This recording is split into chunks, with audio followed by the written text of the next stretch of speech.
maraming salamat kay God, no?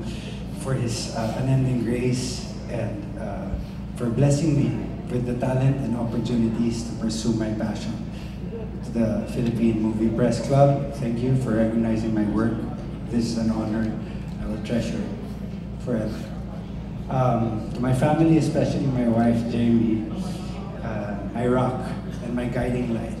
You are my greatest inspiration. Thank you for standing by me through every high and low. To my friends and colleagues who have supported me unconditionally, your belief in me has been my fuel. Sa director ko, mention na kita, Direk Marla, sa mga co-actors ko, sa Fee, everyone, naging pamilya ko kayo sa proyektong to. Hindi ko magagawa ito na mag-isa. Ang award na to ay para sa atin lahat. Lalo na sa inyo, Direk.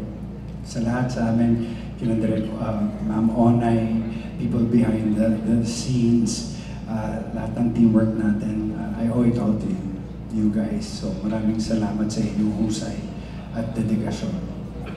Sa mga taga-suporta, kayo ang dahilan kung bakit tuloy-tuloy pa rin ako. Salamat sa walang sawang suporta.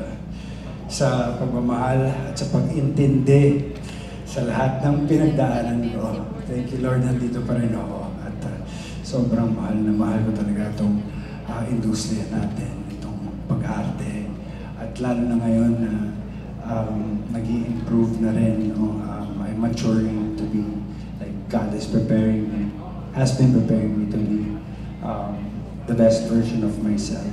And I'm so grateful na lately yung mga katrabaho ko, nakikita ko yung paghihila nila sa akin pangal sa bawat proyektong ginagawa ko ngayon sa Star Creatives, sa kapamilya. Maraming salamat sa inyo.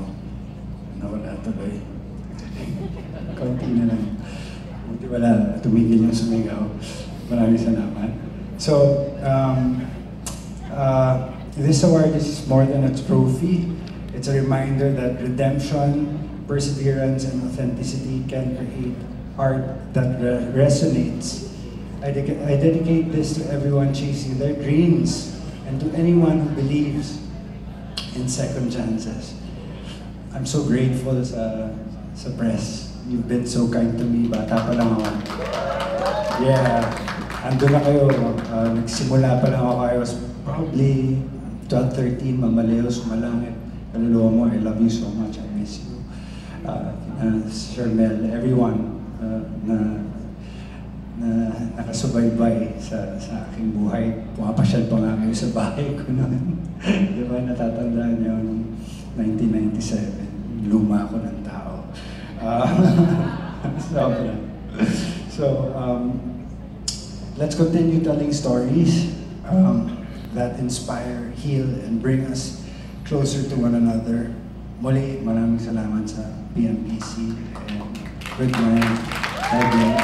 Thank you so much.